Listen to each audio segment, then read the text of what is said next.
नमस्ते विद्यार्थी मित्रों, आज मैं सप्तशी संकुल में आपका हार्दिक स्वागत करती हूँ। आज हमारी हिंदी की क्लास में हम कक्षा 7वीं में जो हमारा पद्य विभाग है उनमें पद्य 5 धरती की शान आज पढ़ेंगे। उनके कवि है पंडित भरत व्यास। तो आप अपनी पुस्तकें निकाल दीजिए और पुस्तक में देखिए धरती की शान पद्य। उनमें पहले हम कवि का परिचय कर लेते हैं। तो देखिए, अपने पुस्तकें निकाल के रखिए।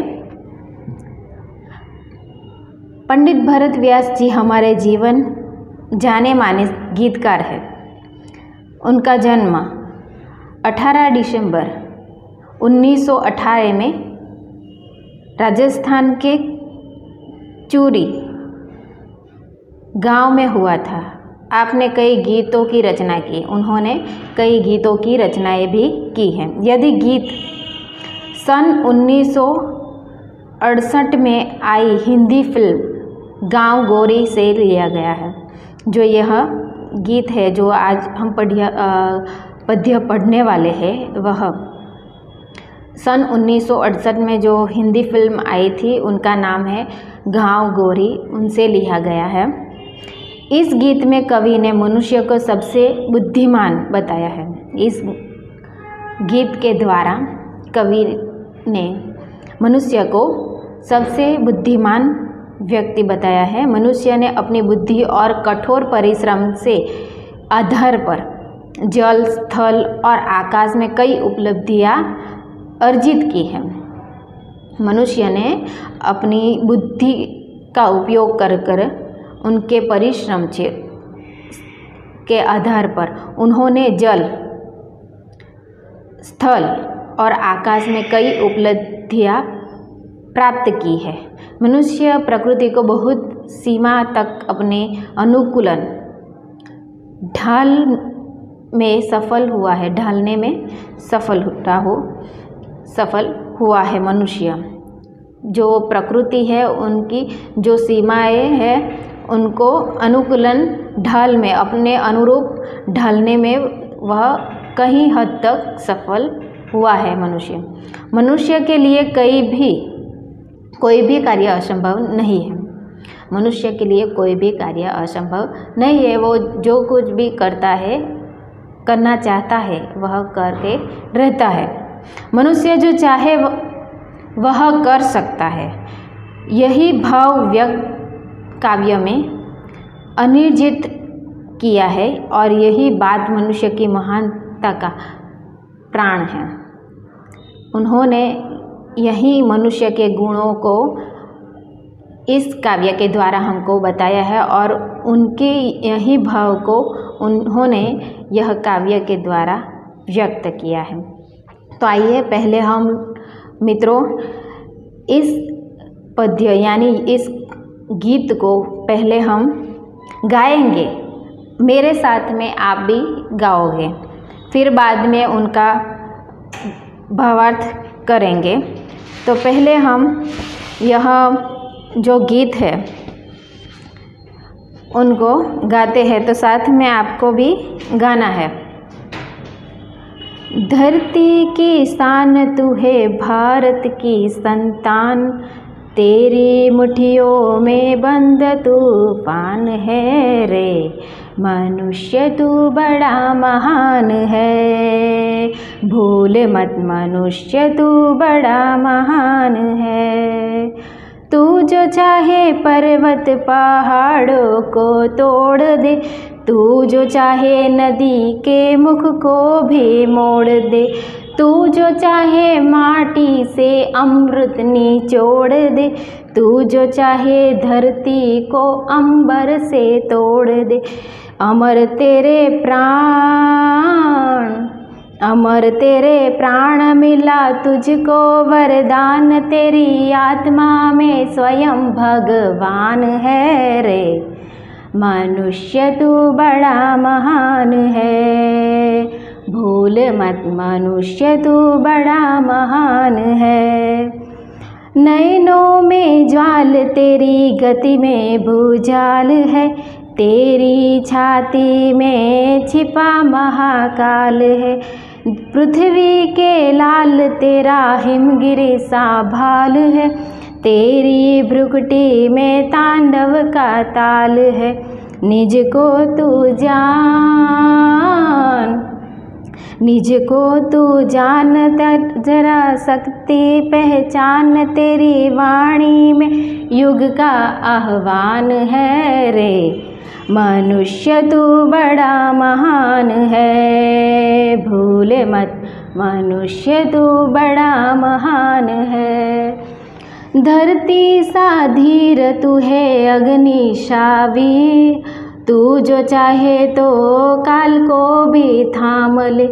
पापों का प्रलय रुके, पशुता का शीस झुके, तू जो अगर हिम्मत से काम ले। गुरु सामति मान, गुरु शामति मान, पवन सा तू गति मान। तेरे नभ में ऊंची उड़ान है रे। मनुष्य तू बड़ा महान है, भूल मत मनुष्य तू बड़ा महान है। ठीक है, आप लोग को भी यह गीत, यह पद्य गीत के द्वारा आपको भी उनका प्रयोग घर पे करना है, आपको गाना है और मोढे करवानु छे। अब हम इस गीत का भावार्थ देखेंगे। धरती की शान तू भारत की संतान, तेरी मुट्ठियों में बंद तूफान है रे। मनुष्य तू बड़ा महान है કે હે મનુષ્ય તું ધરતીની શાન છે અને ભારતનો તું સંતાન યાની પુત્ર છે।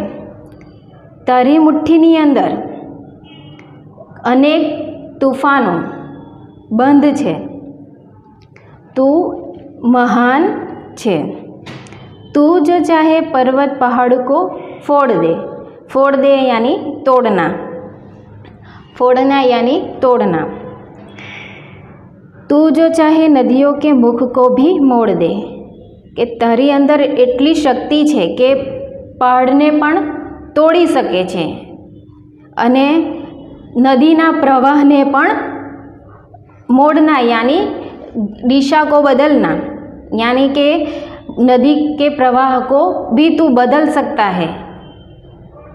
जो चाहे माटी से अमृत निचोड़ सकता है। तू जो चाहे माटी से, जो मिट्टी होती है उनको निचोड़कर उनमें से अमृत निकाल सकता है, इतनी शक्ति तुझ में है। तू जो चाहे धरती को अंबर से जोड़ दे, यानी कि धरती को तू आकाश से जोड़ सकता है, इतनी शक्ति तू रखता है।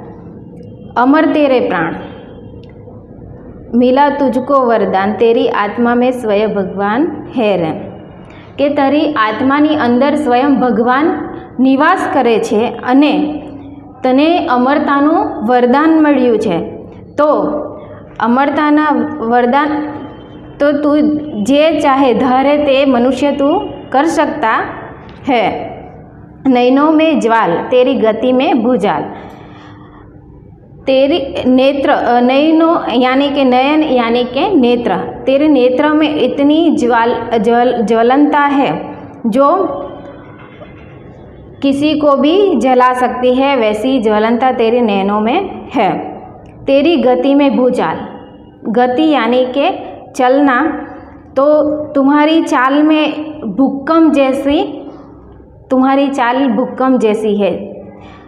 तेरी छाती में छिपा महाकाल, तेरी छाती के अंदर स्वयं भगवान शिव जी विराजमान है। पृथ्वी के लाल तेरा हिमगिरी सा भाल, के पृथ्वी ना लाल हिमगिरी सा भाल यानी कि हिमालय जैसा तुम्हारा विशाल जो हृदय है, उनमें तुम्हारी कामयाबी हिमगिरी जैसी है। तेरी भ्रुकुटी में तांडव का ताल, भ्रुकुटी यानी भौं, जो तुम्हारी भ्रुकुटी में तांडव का ताल यानी कि शिव जी जो तांडव करते हैं, जो वह क्रोधित हो जाते हैं तब वह तांडव करते हैं, वैसी तुम्हारी भ्रुकुटी में तांडव जैसा प्रवाह है। निज को तू जान, जरा शक्ति पहचान, तेरी वाणी में युग का आह्वान है। निज, निज यानी कि स्वयं, तू खुद को पहले पहचान, तुम्हारे अंदर जो शक्ति पड़ी है उनको पहचान, और तुम्हारी वाणी में युग का आह्वान, आह्वान यानी ललकार, पुकार है। तुम्हारी वाणी में युग का, युगों तक ललकारने की, युग को बदलने की जो पुकार है, वो ललकार है, वह तुम्हारे अंदर है। धरती सा धीर तू है, अग्नि सा वीर, कि धरती माता हमारा जो हम सब विश्व में सब रहते हैं, उनका भार जो है वह धरती माता कैसे सहजता से उठाती है, वैसा धीरज तुम्हारे अंदर है। अग्नि सा वीर, जैसे अग्नि जलती है वैसा ज्वलनशीलता भी हमारे अंदर मनुष्य में है। तू जो चाहे तो काल को भी थाम ले, जो युग को भी तू चाहे अगर तो काल को थामना यानी बदल दे। पापों का प्रलय रुके, जो विश्व में जो पाप अत्याचार हो रहे हैं उनको तू रोक सकता है, उतनी शक्ति तुझ में है। पशुता का शीश झुके, तू जो अगर हिम्मत से काम ले। गुरु सा मति मान, पवन सा तू गति मान, तेरी नभ से ऊंची है उड़ान। जो बड़े बड़े गुरु की गति सा, गुरु सा तुम्हारा जो गति है वह तुम्हारी बड़े बड़े गुरुओं जैसी बुद्धि है तुझमें, और पवन जैसे चलता है वैसे तुम्हारी गति है, तुम्हारी शक्ति है। तुम्हारी शक्ति वो आकाश को छू सकती है, ऊंची उड़ सकती है, वैसी तुम्हारी शक्ति है। जो तू हिम्मत से काम ले तो तू कुछ भी कर सकता है। तुम्हारे अंदर की शक्ति को तुम्हें पहचानने की ज़रूरत है। कवि ने यहाँ इस काव्य के द्वारा हमें मनुष्य के अंदर छिपी हुई जित शक्ति है उनको प्रकट करते हुए यह काव्य हमें बताया है। तो उनके शब्दार्थ कुछ इस तरह है। शान यानी कि वैभव, गौरव। फोड़ना, तोड़ना। मोड़ना यानी कि दिशा बदल देना, उनका रुख बदल देना। अंबर, अंबर यानी कि अंबर आकाश होता है, नभ होता है। ज्वालन यानी कि लपट, ज्वाला, ज्वाला उठना। स्वयं यानी कि खुद, खुद की शक्ति। भूजाल यानी भूकंप। महाकाल यानी कि भगवान, स्वयं भगवान। भ्रुकुटी यानी कि भौं, क्रोधित में भौं को तिरछी करना, अपनी आंखें तिरछी करना। तांडव यानी कि श्री जी जो क्रोध में आके जो नृत्य करते हैं उनको तांडव कहते हैं। आह्वान यानी कि ललकार, ललकार और पुकार। शीश यानी कि मस्तक। मतिमान यानी कि बुद्धिमान। ये उनके शब्दार्थ है जो आपको अपनी कॉपी में लिखने हैं। इसके बाद के लेक्चर में हम इस पद्य का स्वाध्याय देखेंगे। तब तक के लिए जय हिंद, जय भारत।